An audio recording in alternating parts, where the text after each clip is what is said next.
Earlier today, Donald Trump spoke at the New York Economic Club in front of a variety of different business leaders in New York, and he totally bombed. It was one of his worst performances yet. When he was answering some of these folks' questions, you could hear a pin drop in the room because everybody was just stunned by how badly he was doing and how obvious it was that he has no idea what he's talking about. So I have some clips from this appearance to show you. But before I do so, make sure to subscribe to this YouTube channel. It goes an incredibly long way. I really appreciate it. But now, on to the first video. So I have two clips I want to show you. This one is during his speech. The next one is him answering a question. But this comment that he made during his speech is just so strange, and the timing couldn't be more interesting. Let's just take a look at what Donald Trump had to say here.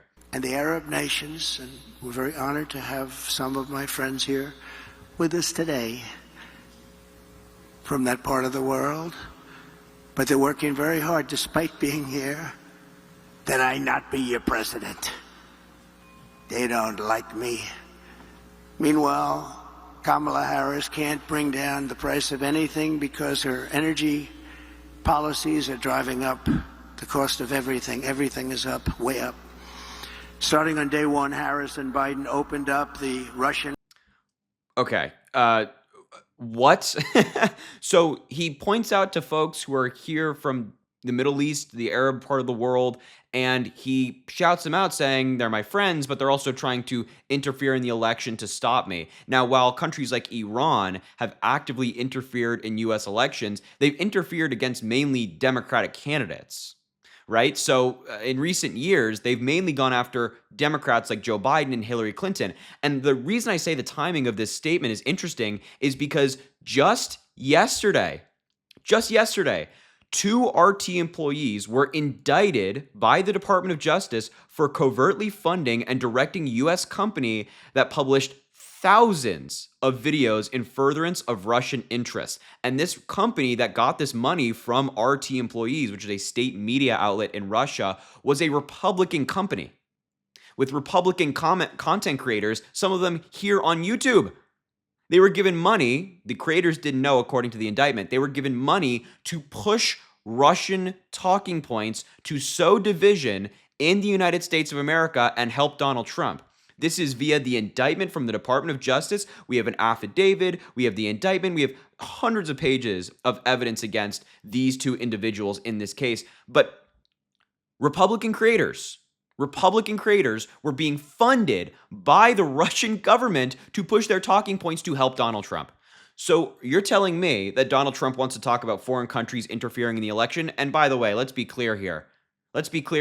Russia interfered in our election in 2016. In 2020, and now they're doing it again in 2024. The Mueller report and the conclusion of the intelligence community and the conclusion of the Senate found that Russia interfered in the 2016 election by different means, especially surrounding social media. So Donald Trump is the guy who has benefited most from foreign interference in our election. So the fact that he's up there kind of bringing up this weird topic the day after this indictment dropped tells me that, one, he's very anxious about the election, but two, he's trying to change the media narrative to say, oh, well, other countries are interfering against Donald Trump. They're not helping him, when it's like, no, Russia is the main actor right now trying to help Donald Trump. And it's not even close. We have this indictment and a variety of other things. So it's clear the indictment has Donald Trump shook. He's nervous about it. But in this next clip I want to play for you, Donald Trump is asked about childcare and if he will commit to making the childcare system better in the United States. And his answer is so bad that you can see it on these people's faces that they are stunned that this is a man running for president of the United States. One of the worst answers we've ever heard from Donald Trump, and that's saying something. So let's just take a look at this. If you win in November, can you commit to prioritizing legislation to make childcare affordable? And if so, what specific piece of legislation will you advance? Well, I would do that, and we're sitting down. You know, I was we had Senator Marco Rubio, and my daughter Ivanka was so impactful on that issue. It's a very important issue. But I think when you talk about the kind of numbers that I'm talking about, that, because look, childcare is couldn't, there's something, you have to have it. In this country, you have to have it. But when you talk about those numbers compared to the kind of numbers that I'm talking about by taxing foreign nations at levels that they're not used to, but they'll get used to it very quickly. And it's not going to stop them from doing business with us, but they'll have a very substantial tax when they send product into our country. Those numbers are so much bigger than any numbers that we're talking about, including childcare, that it's going to take care. We're going to have, I look forward to having no deficits within a fairly short period of time, coupled with the reductions that I told you about on waste and fraud and all of the other things that are going on in our country. Because I have to stay with childcare. I want to stay with childcare, but those numbers are small relative to the kind of economic numbers that I'm talking about, including growth, but growth also headed up by what the plan is that I just told you about. We're going to be taking in trillions of dollars, and as much as child care is talked about as being expensive, it's relatively speaking not very expensive compared to the kind of numbers we'll be taking in. We're going to make this into an incredible country that can afford to take care of its people, and then we'll worry about the rest of the world. Let's help other people. But we're going to take care of our country first. This is about America first. It's about make America great again. We have to do it because right now we're a failing nation. So we'll take care of it. Thank you. What? What?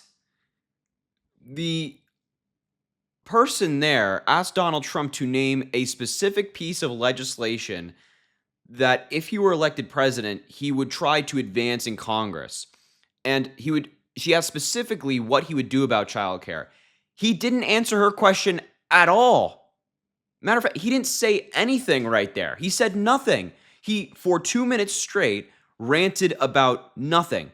Listen, if you watching can tell me what Donald Trump just said right there, power to you. Because I have absolutely no idea what this guy is talking about and what he just said right there. It's nonsense. It's incoherent, rambling nonsense, as it always is with Donald Trump. And this is what his campaign is built on. Whenever he's asked a question on anything that requires detail on policy, he just pivots to talk about something else. I mean, he ended his answer there with saying, we have to make the country great again. It completely unrelated to the question at hand. He didn't name a policy. He didn't name the specific numbers that he was referencing. He didn't name anything. It was 2 minutes of nonsense. And the worst part about this clip is that people in the audience clapped. What are you clapping for? What are you clapping for? Anybody can go up there and ramble nonsensically for 2 minutes. What are you clapping for? It's the MAGA cult after all. I mean, they clap for anything this guy says. And in that kind of same vein, like, why are people clapping for him? Why are people voting for him?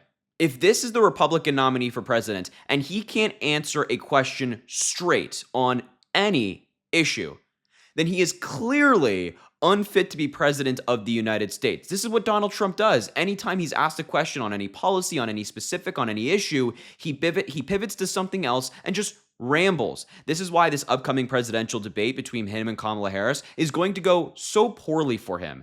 Because when he's on the stage with somebody who's competent, who knows what they're talking about, who knows what they're doing, the difference will be night and day. So I just had to show you some of these wild clips that came from Donald Trump's appearance at the Economic Club in New York today. There are many, many more that just are really, really poor. But regardless, just had to show you a couple of them. I appreciate you being here. I'll wrap up the video now. Thank you so much for watching. I appreciate it. Make sure to subscribe down below. It goes a long way. Also, drop a like on the video and comment. Let me know what you think about all of this. And as I always say, I greatly appreciate you, and I hope you have an amazing rest of your day.